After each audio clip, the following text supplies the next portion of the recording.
I call Amy Adams. Thank you, Mr Chairman. I'm very happy to take a call on this debate on the financial reviews of the New Zealand Railways Corporation. I just want to start by commenting that I find it quite interesting that after two such fiery and seemingly impassioned speeches, when the Select Committee actually looked at the financial review of the New Zealand Railways Corporation, they said they had no matters to bring to the attention of the House. Isn't that interesting? So they couldn't actually be bothered going into New Zealand Railways Corporation, but now apparently all the evils of the world are being revealed, and it's a tragedy that they have to debate in this House. No matters to bring to the attention of the House.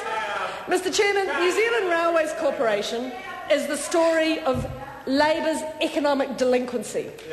Michael Cullen, in his brilliance, paid $1 billion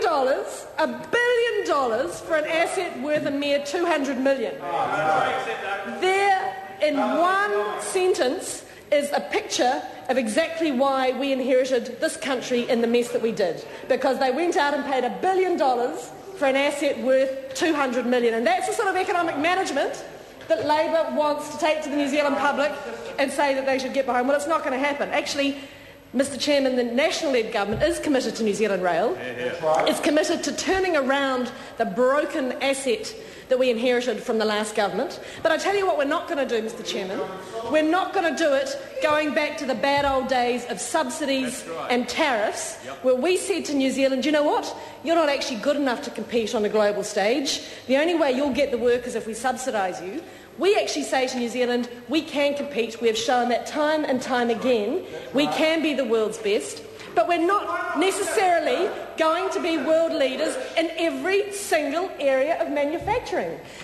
Mr Chairman, I apologise. This government has just seen the purchase of 20 new locomotives, yes, out of China, but I tell you this, they were on time, they were on budget, they're twice as powerful as the existing stock, they're quieter, they're more efficient, and Mr Speaker, they are the sort of railway stock that will turn this asset around. And if that party hadn't destroyed the New Zealand economy, there would be more money to spend. As it is, we have to be very careful with our spend.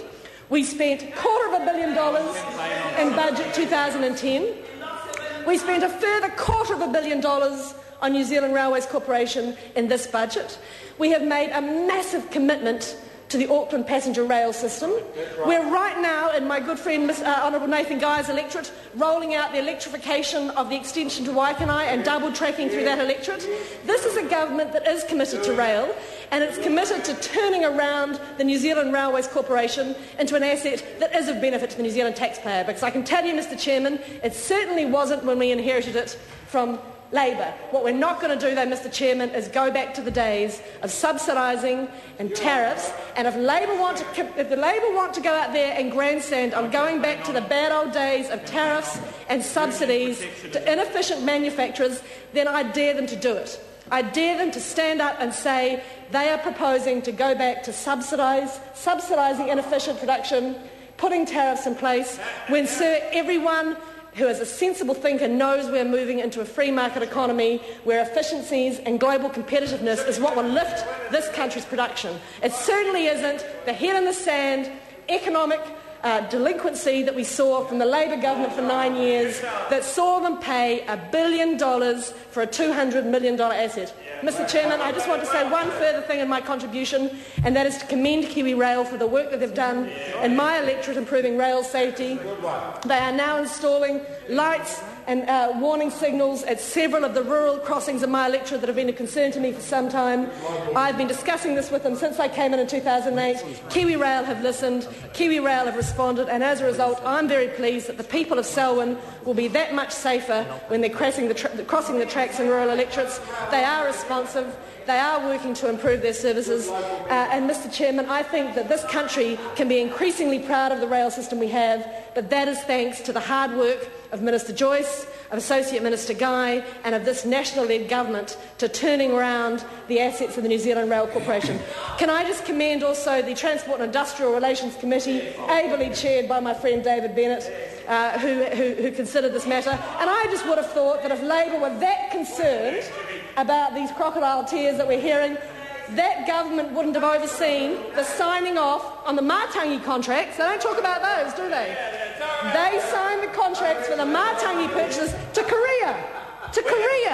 Not New Zealand, Korea. So next time they talk creating jobs. Remember the Martins.